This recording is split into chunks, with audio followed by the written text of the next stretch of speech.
Abby, please don't. Abby, you're scaring your mom to death. You're very close to the edge, Abby. We're a long way up. It's dark. It's a gale up here. Abby, please, Abby! Auntie. Yes, Abigail? Auntie, tell Mum it's okay. Okay. I wish I believed her. She doesn't believe you. Shut up. Don't provoke her. Abby, if you step right back away from the edge, we can go back downstairs to our flat, have a nice cup of tea, strong, how you like it, and talk things through. But Mom, we've run out of tea. I said we didn't have much left, but you said there was plenty enough and we could wait to the next big shop. I told you. I don't understand. What does she mean? Is she saying she's going to jump because we've run out of tea? I think I'm gonna faint. Don't you dare. It must be vertigo. I can't. Don't get started on that vertigo business. If it's something that Billy McCready said to you at the party, whatever trouble you're in at school, if you're in trouble with some gangs, if you're pregnant, or if it's us, we can sort it out together. I was young as well. Nothing you can say can shock me. Your aunt was a teenager once. Tell her. I was a teenager once. I'll only be a second. Aunt, will you tell Mum? She understands, Abigail. My legs are going. If she jumps, it's our fault. I can do nothing but blame myself and you as well. Is she on drugs? Abigail, are you on drugs? Will you shut up with the drug stuff? That is the last thing you should say to someone on drugs.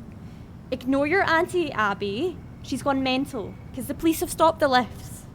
Mom, please don't be mean to Auntie. She's trying her best. I'm not being mean to your auntie. What is she talking about? She's a good person. Be kind to her. Be kind to her. What have you been saying to her? I don't know. Blimey, Auntie, you look terrible. Abby, I've seen the pictures of people who jump. It's not nice. No, you haven't. Abigail! Oh, bugger, I've fallen off. Abigail Adams by Mark Shand.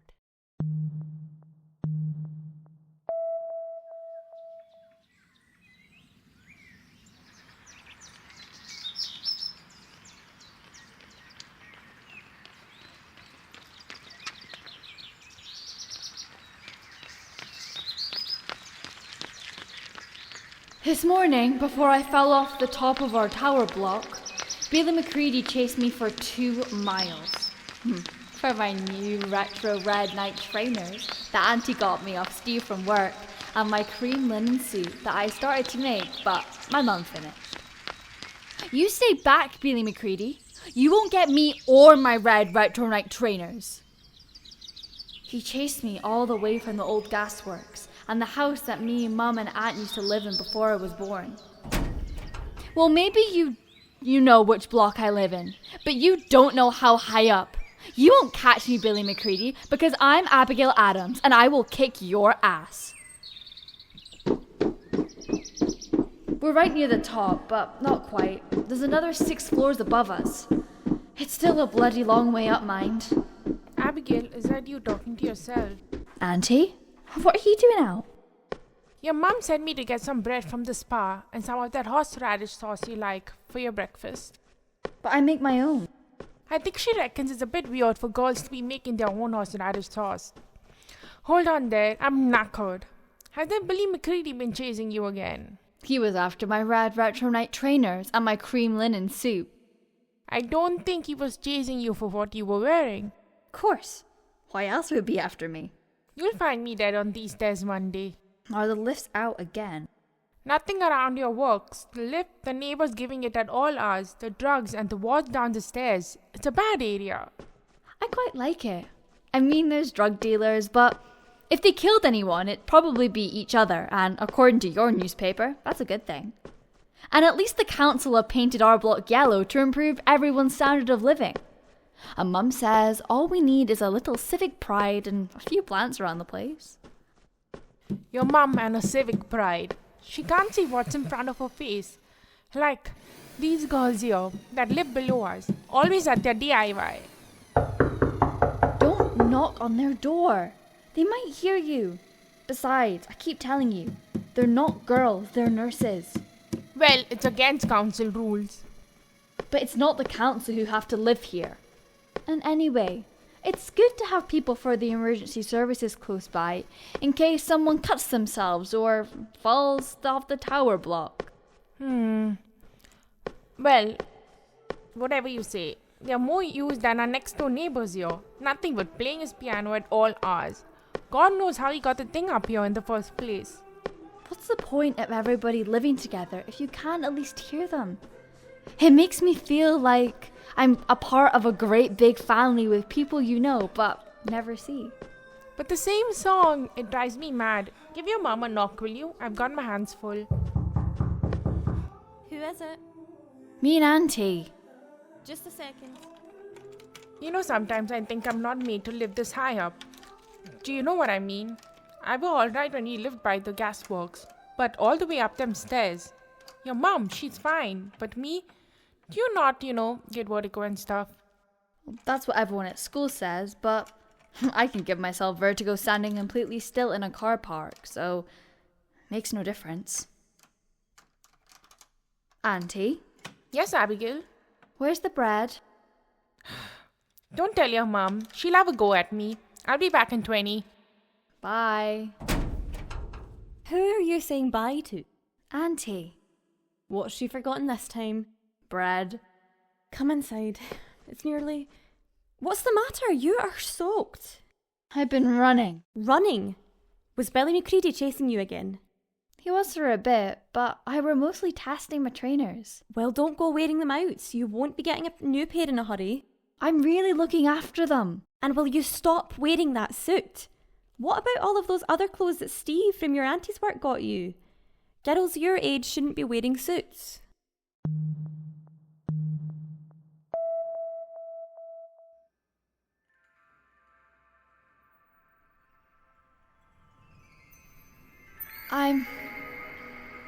I'm falling. Bugger it! My mum's old diary. I've gone and left it out. I were reading it, and when I finally hit the ground, they're gonna do a CSI thing and think it was her diary that made me jump. Idiot. It's because I mostly use the left side of my brain. I never have dreams. I'm messy. I'm dead forgetful. And I do stupid things like fall off buildings.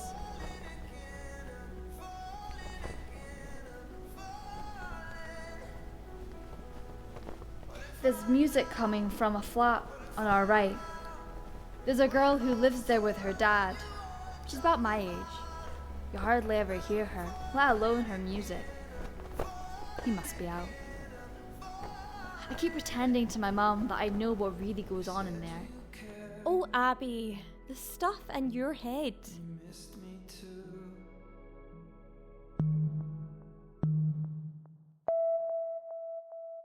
Honestly, I'm telling the truth.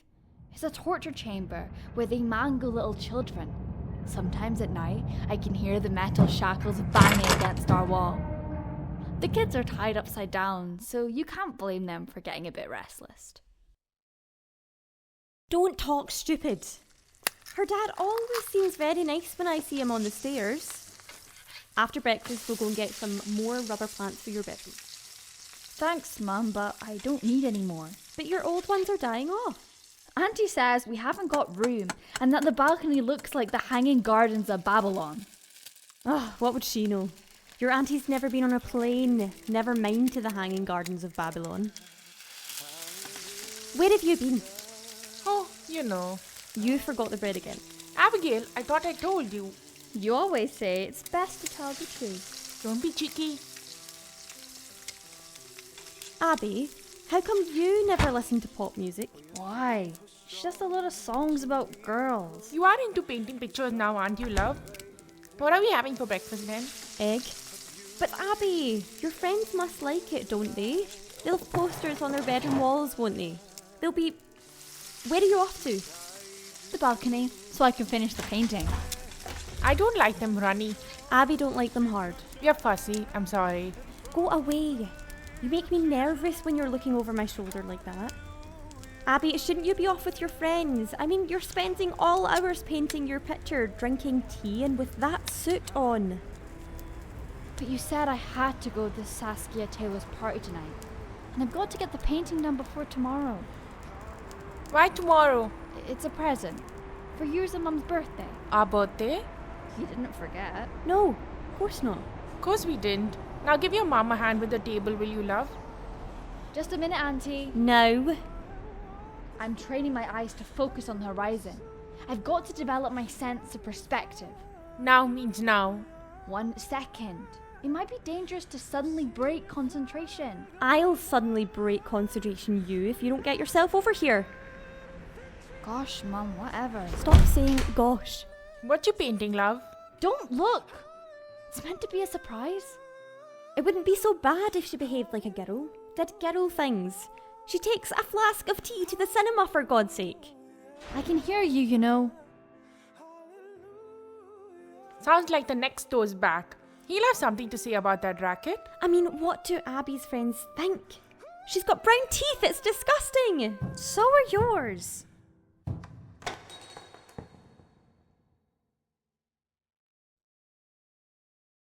That's better. What was that? Nothing.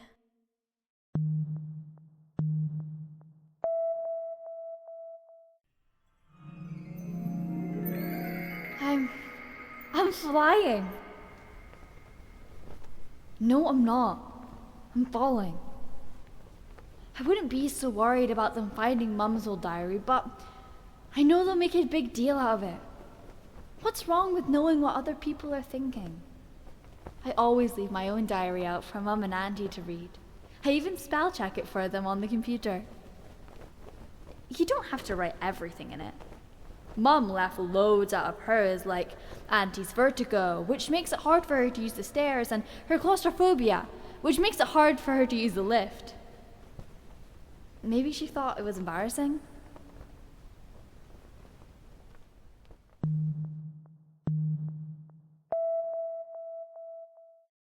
You'll have to wait. Or take the stairs. If you hadn't gone overboard with those leafy ones, Weeping figs. weeping whatevers, maybe I'll be able to fit in as well. You can take the stairs. Again, but I've got to carry this easel thing for Abigail. I didn't really want the easel, Auntie. She doesn't even want it. She won't get in neither if I have a heart attack before I get to our floor. I don't mind the stairs. I can... She's not taking the stairs. She's taking the philodendrons. Really, it's okay. Well, how about I take them and you carry some of these ferns up the stairs? Hey, don't you go closing the door on me. I haven't given.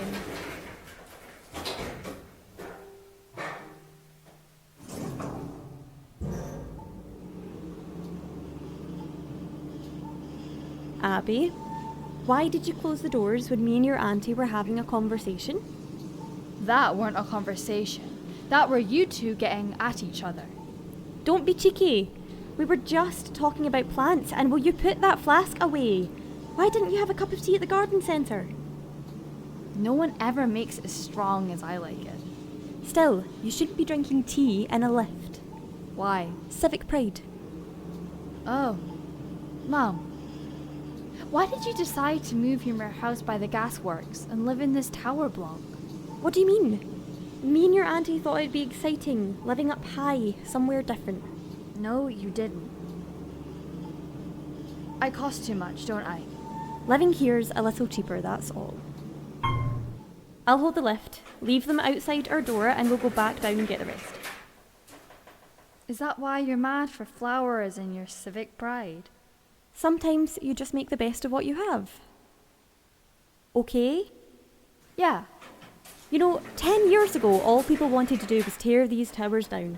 But now everyone wants to live here. They like being in the centre of town. They like the views. Did you know that? No. Yes, well now you do. Civic pride. Civic pride? Is that why Auntie's always off in them resident meetings? They're just her excuse to get tanked up. She couldn't care less. When she first heard of Civic Pride, your aunt, her idea of Civic Pride was pissing in Barry Channing's garden. You took your time. You still here? Abby, grab the rest of these ferns. It doesn't look like your auntie's going to lift a finger to help. That girl next door is a proper saint. She's just gone right up those stairs carrying about a week of shopping without a word of complaint. I bet her dad's proud. Well, I'm not walking. It's the plants on me. You'll have to decide because I'm not going to do. Oh, just take the stupid lift, you lazy, lazy woman. Where are you going? For a walk.